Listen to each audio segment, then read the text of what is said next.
En este video procuraremos hacer un análisis de la película Oppenheimer de Christopher Nolan, que, como muchos saben, cuenta la historia del científico Robert Oppenheimer y su rol en el desarrollo de la bomba atómica.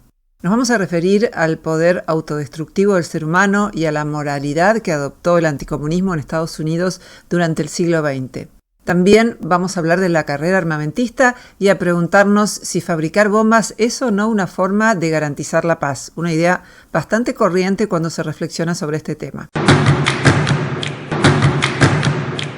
La película está basada en un libro publicado en español por Editorial Debate titulado El triunfo y la tragedia de Robert Oppenheimer de Bert y Sherwin. Muestra, a mi modo de ver, de una manera bien interesante el debate que Oppenheimer desarrolló con los científicos que había convocado para construir la bomba atómica. La película muestra también las posibilidades remotas para Oppenheimer de que esas bombas desarrollaran una reacción en cadena y destruyeran el planeta. La oposición de otros científicos del equipo de Oppenheimer a la decisión de tirar la bomba también es un tema de la película, puesto que Alemania e Italia ya se habían rendido. No se había rendido Japón, pero este país parecía incapaz de sostener el acoso de Estados Unidos concentrado en el frente del Pacífico. El 26 de julio de 1945, Truman, el presidente estadounidense, y sus aliados habían presentado el ultimátum de Potsdam. Allí amenazaban con lo que denominaron la inevitable y completa destrucción si el emperador japonés Hirohito no se rendía de manera incondicional. Mientras el gobierno japonés discutía cuáles eran las condiciones aceptables para este acuerdo, se rechazó el ultimátum de Truman. La bomba explotó a 600 metros de altura cerca del centro de la ciudad japonesa de Hiroshima, que se convirtió en un enorme cráter de polvo en cuestión de segundos. Se supone que unas 80.000 personas murieron de forma inmediata y que otras 100.000 más fallecieron los días posteriores a causa de las heridas o en los años siguientes como consecuencia de las radiaciones a las que estuvieron expuestas. Hiroshima tenía entre 350.000 y 400.000 habitantes antes de que la bomba destruyera la ciudad. 3 días después tiraban la bomba sobre la ciudad de Nagasaki. El primer objetivo militar en realidad era la ciudad de Kokura, pero cuando la sobrevolaron cancelaron el bombardeo debido a que una gran nube cubría la ciudad y limitaba la visibilidad a solo 30%. Aquella nube salvó la vida de los habitantes de Kokura, pero condenó a otros miles de la ciudad de Nagasaki. En total, se calcula que murieron cerca de 100.000 personas. Con la ocupación de Japón por unos 350.000 norteamericanos, se ponía fin a la Segunda Guerra Mundial, pero se iniciaba un debate que aún no concluyó sobre la necesidad y moralidad del bombardeo nuclear. La película muestra cómo Oppenheimer defiende la necesidad de tirar la bomba, por un lado, porque se supone que los alemanes ya la habían construido, ese es uno de sus argumentos, y por el otro, para poner fin a la guerra. Pero tras comprobar sus efectos, que claramente conocía antes de que se tirara, siente culpa y se pronuncia en contra de la carrera armamentista.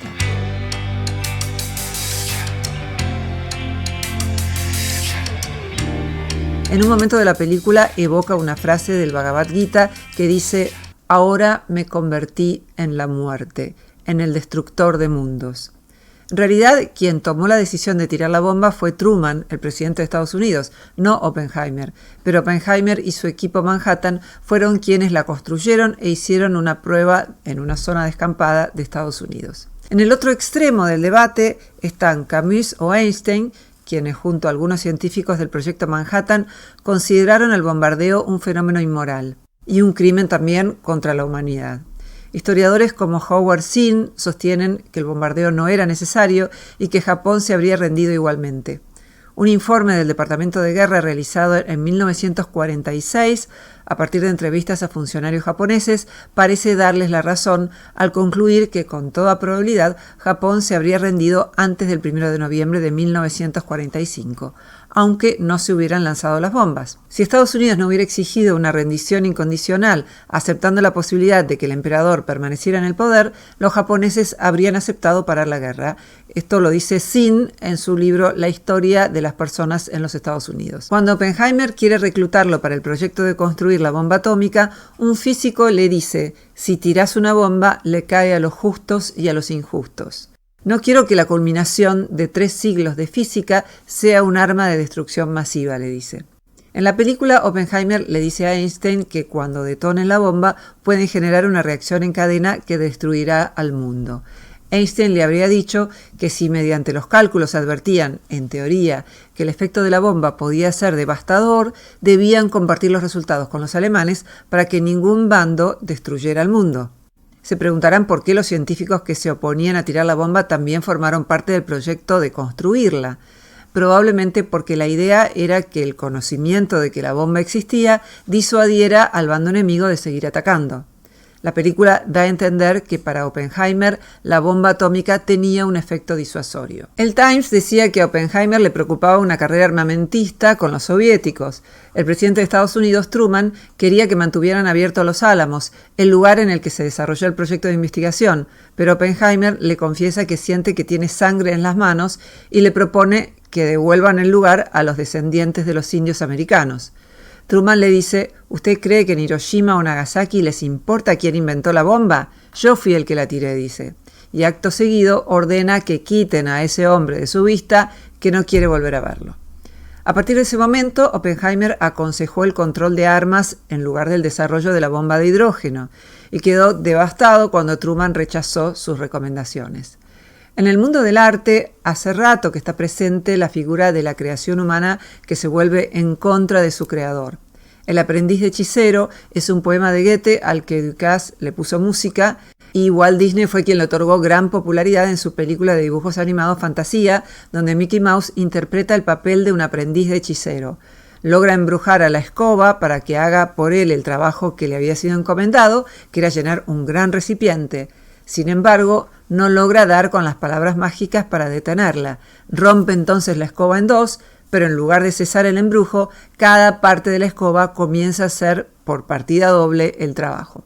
También es la historia de Frankenstein, la obra literaria de Mary Shelley, en la que un estudiante de medicina, en su afán por desentrañar el alma misteriosa del ser humano, crea un cuerpo a partir de la unión de distintas partes de cadáveres diseccionados. Tras huir del laboratorio, el monstruo siente el rechazo de la humanidad y eso despierta en él odio y sed de venganza, con lo que el estudiante comprueba con horror lo que ha creado. Para muchos, la creación del automóvil es una suerte de Frankenstein que, además de brindar un servicio, trajo al mundo muerte, dolor y daños ambientales y urbanísticos. La bomba atómica también fue una suerte de Frankenstein que se volvió en contra de su creador. El ser humano es el único animal que puede establecer redes multitudinarias de colaboración. Ningún otro animal puede colaborar con tantos seres que viven muy lejos de él. Pero así como disponemos de esta enorme capacidad de asociación, también somos capaces de destruir el planeta de muy variadas formas.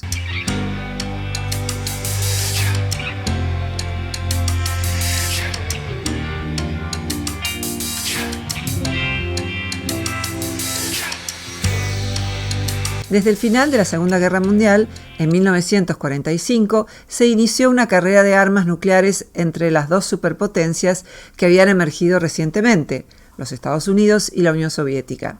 Entre 1946 y 1949, Estados Unidos realizó 6 ensayos adicionales. En 1949, la Unión Soviética ensayó su primera bomba atómica, algo que marcó el principio de la carrera de armas nucleares o de lo que se conoce como Guerra Fría entre las dos superpotencias. En la Edad Media se extorsionaba con el castigo eterno en el infierno. Durante la Guerra Fría se extorsionaba exhibiendo el poder letal de las armas. Tras los 50 años que pasaron entre las bombas de Hiroshima y Nagasaki y la firma del Tratado de Prohibición Completa de Ensayos Nucleares en 1996, se realizaron más de 2.000 ensayos nucleares en todo el mundo. Estados Unidos llevó a cabo 1.032 pruebas entre 1945 y 1992. La Unión Soviética 715 entre 1949 y 1991.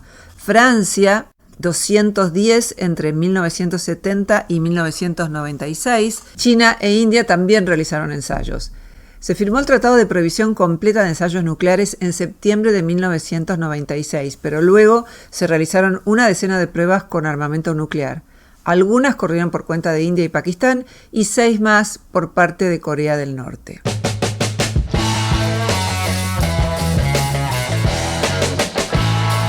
No sería del todo desacertado postular que el tema central de la película, o uno de los temas centrales en tal caso, es la persecución que padeció Oppenheimer, a quien funcionarios norteamericanos se empeñaron en calificar como comunista sin que hubiera evidencias de que lo fuera. En 1953, Oppenheimer fue acusado de ser un riesgo para la seguridad nacional y el presidente Eisenhower le pidió su renuncia. Oppenheimer se negó y pidió una auditoría para evaluar su lealtad a los Estados Unidos y que mientras tanto su credencial de seguridad quedara en suspenso. En un diálogo de la película, el controlador militar Leslie define al físico como diletante, todo un mujeriego y un presunto comunista. Sin embargo, Oppenheimer se define como una persona que respeta principios democráticos.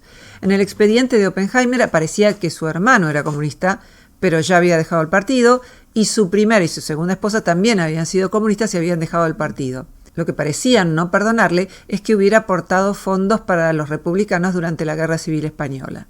Celebrado en 1945 como el padre de la bomba atómica, 9 años más tarde se convertiría en la principal víctima célebre de la vorágine macartista. Oppenheimer tuvo que padecer la persecución del macartismo, una modalidad que implementó el senador republicano de Estados Unidos Joseph McCarthy entre 1950 y 1956. Hubo un proceso de acusaciones infundadas, declaraciones, denuncias, interrogatorios y listas negras de todos los sospechosos de ser comunistas sin que se respetaran garantías y derechos humanos básicos. El proceso fue denunciado como una caza de brujas y quedó descrito en Las Brujas de Salem del dramaturgo Arthur Miller.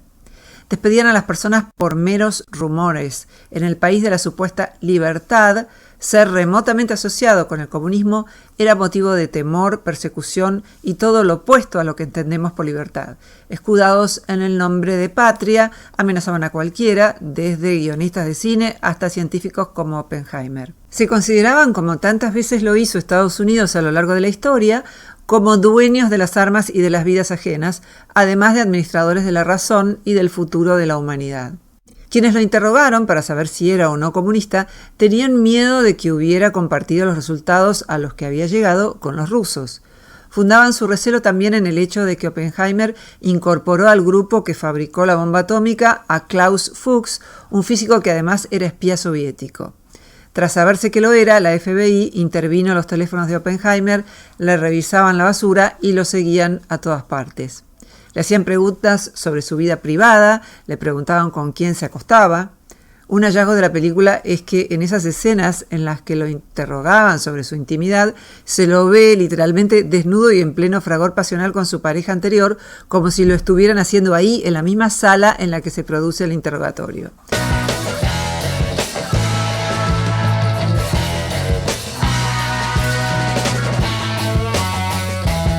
Aún hoy pareciera que el comunismo no es un sistema político sobre el que hay que debatir, aprender del error y proponer formas más justas de organización social, sino una ocasión para el desprecio, la cancelación y la persecución política. Oppenheimer pudo seguir escribiendo, trabajando en física y dando conferencias. 9 años después de la audiencia en la que lo interrogaron, los presidentes Kennedy y Johnson le otorgaron el premio Enrico Fermi como un gesto de rehabilitación de su figura. En 1969, Oppenheimer murió de cáncer de garganta, probablemente porque era un gran fumador de pipa. 2 años más tarde, a su hija, Toni Oppenheimer, se le negó un puesto como traductora para las Naciones Unidas porque el FBI sospechó que era comunista. Ese proceso sacó a la luz muchos de los cargos comunistas que se habían formulado contra su padre 15 años antes. Toni no pudo recuperarse por completo de ese evento y del divorcio de su último marido y se quitó la vida un mes después de cumplir los 32 años. Ojalá que la película de Christopher Nolan abra un diálogo sobre nuestra relación con las armas de destrucción masiva y sobre la necesidad de que los científicos formen parte del debate público sobre estos temas.